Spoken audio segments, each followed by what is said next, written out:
Halo semuanya, balik lagi di channel Todopedia.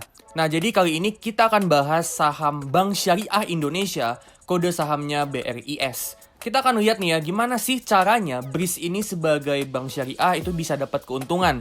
Kita juga akan review finansialnya BRIS, kita juga akan lihat masa depannya kayak gimana, dan berapa sih harga yang wajar untuk kita beli saham BRIS. Sebelum kita mulai, subscribe channel ini dan tekan lonceng supaya kalian dapat update dari channel Todopedia dan supaya bisa bantu channel ini untuk terus tumbuh. Oke yuk, langsung aja kita mulai.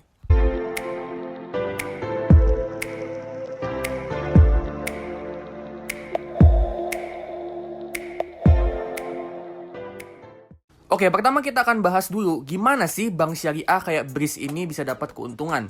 Kalau di bank konvensional, kita kan kenal dengan loan atau kredit, di mana bank itu pinjemin uang ke nasabah.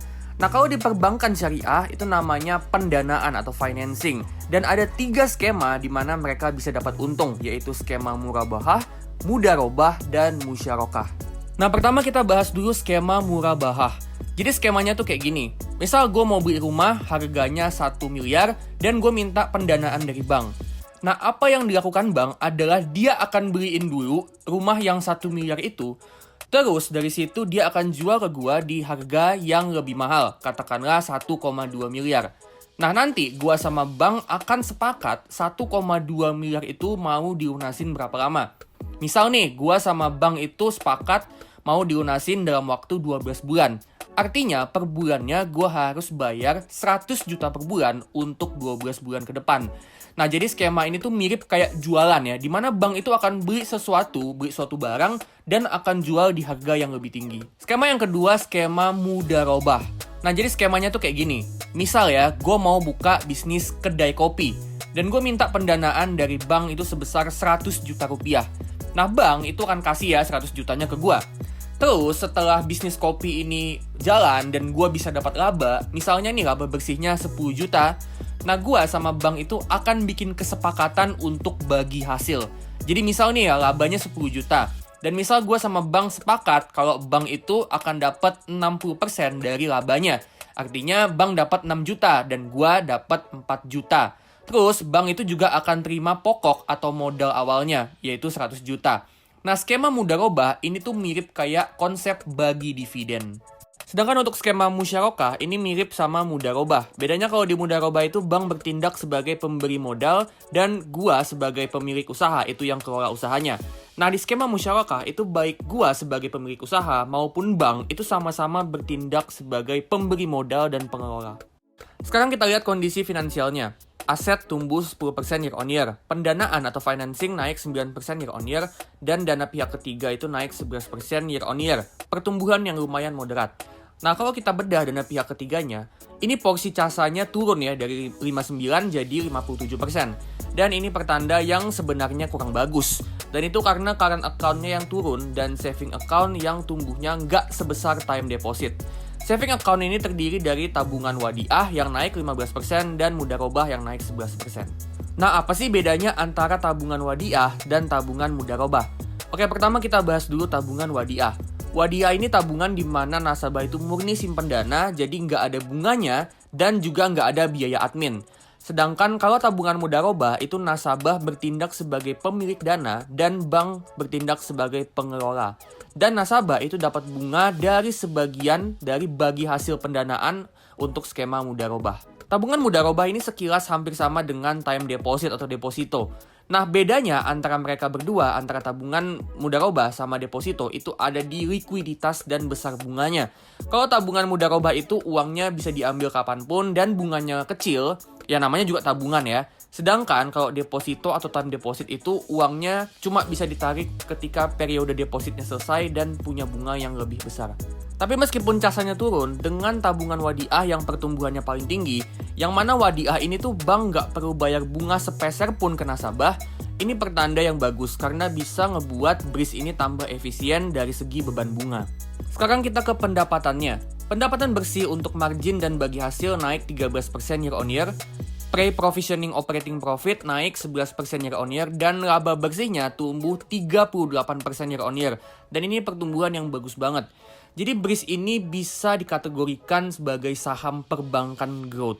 Terus NIM-nya juga cukup tinggi ya di 6%. Biasanya perbankan besar kayak BBCA, BMRI, sama BBNI itu kan NIM-nya ada di kisaran 5%. Sama juga kayak bank-bank second liner yang lain kayak BJTM sama BJBR itu juga di kisaran 5%. Sedangkan BRIS bisa 6%.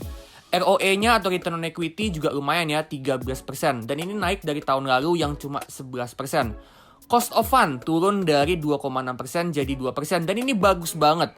Nah ini tuh balik lagi ya ke CASA yang tadi.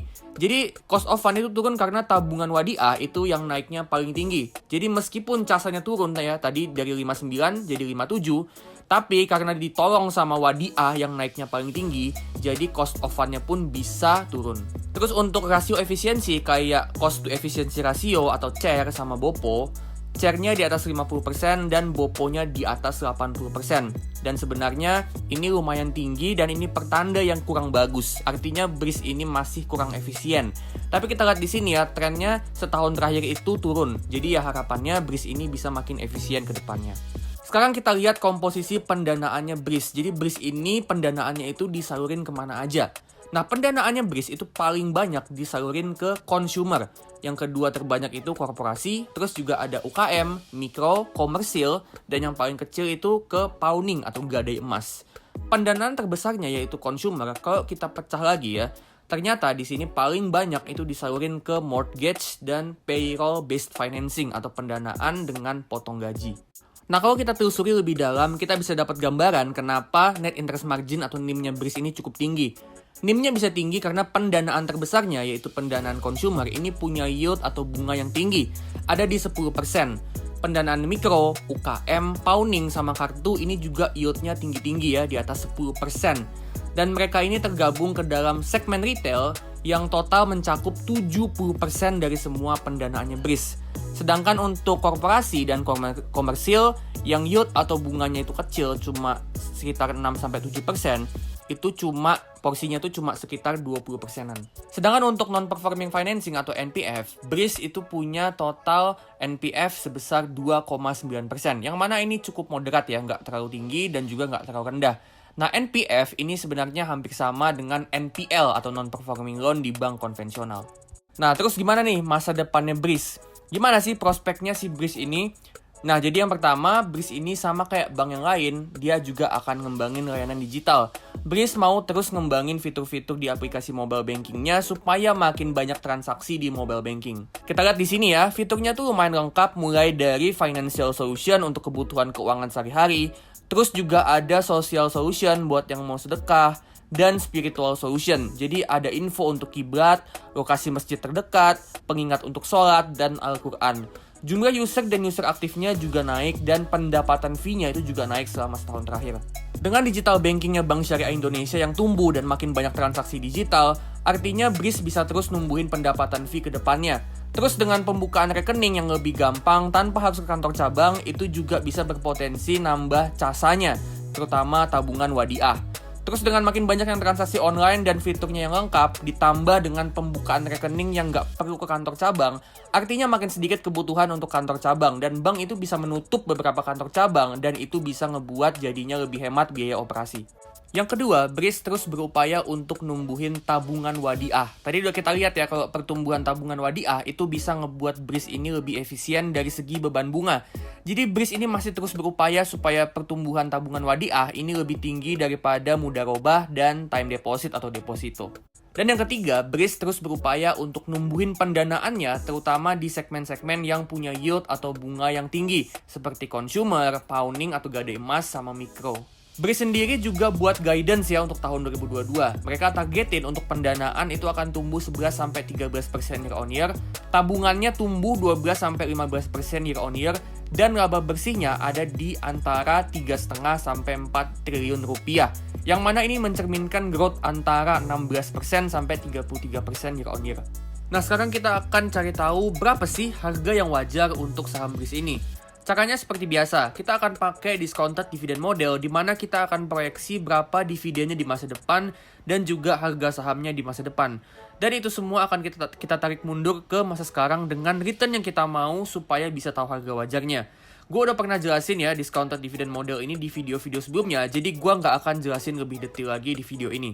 Nah, pertama kita akan setup datanya. Untuk dividen payout kita akan asumsi 0%. Jadi kita akan pakai asumsi kalau BRIS ini nggak akan bagi dividen sama sekali untuk 10 tahun ke depan karena dia fokus untuk ekspansi. Terus untuk price to earning tahun 2031 kita akan pakai 18 kali karena gue yakin BRIS ini masih punya growth yang cukup moderat di tahun 2031 nanti, dan dia juga punya moat yang kuat atau economic moat yang kuat sebagai bank syariah terbesar di Indonesia. Dan untuk return on investment kita mau return 13% dari saham BRIS. Next kita ke asumsi pertumbuhan EPS-nya. Jadi kita akan pakai estimasi revenue dari BRIS yang ini. Kita akan pakai estimasi 16-33% untuk buat asumsi worst case dan best case. Dan untuk skenario average case, kita ambil angka tengah yaitu 24%. Dan tahun-tahun berikutnya itu juga kita akan buat growth-nya itu melambat seiring berjalannya waktu. Karena dengan BRIS ini yang makin besar ukurannya, growth-nya atau pertumbuhan itu secara natural akan makin lambat. Nah, untuk skenario best case dengan growth mulai dari 33% dan melambat seiring berjalannya waktu, dan dengan asumsi BRIS yang nggak bagi dividen sama sekali untuk 10 tahun ke depan, di sini kita dapat harga wajarnya itu ada di 2.360. Terus untuk asumsi average case dengan asumsi growth mulai dari 24%, harga wajarnya ada di 1.670, dan asumsi worst case dengan asumsi growth mulai dari 16% itu harga wajarnya ada di 1.190. Jadi BRIS di harga sekarang per video ini dibuat ada di harga 1.560, bisa dibilang ini sedikit under value. So, sekarang apakah waktu yang tepat untuk buy saham BRIS untuk investasi? Menurut gua iya. Apalagi tadi kan gua asumsi kalau harga wajarnya itu dengan asumsi BRIS ini nggak bagi dividen sama sekali. Tapi kan bisa aja ya ke depannya itu BRIS bagi dividen. So, dengan asumsi yang cukup konservatif aja, ini BRIS harganya itu masih di bawah harga wajar untuk skenario best case sama average case. Jadi, menurut gua ini bisa dibilang harga yang cukup menarik di harga sekarang untuk beli saham BRIS. Oke, sekian dulu video tentang saham BRIS. Kalau kalian suka, like, comment, and subscribe untuk dapat update terbaru dari channel Todopedia.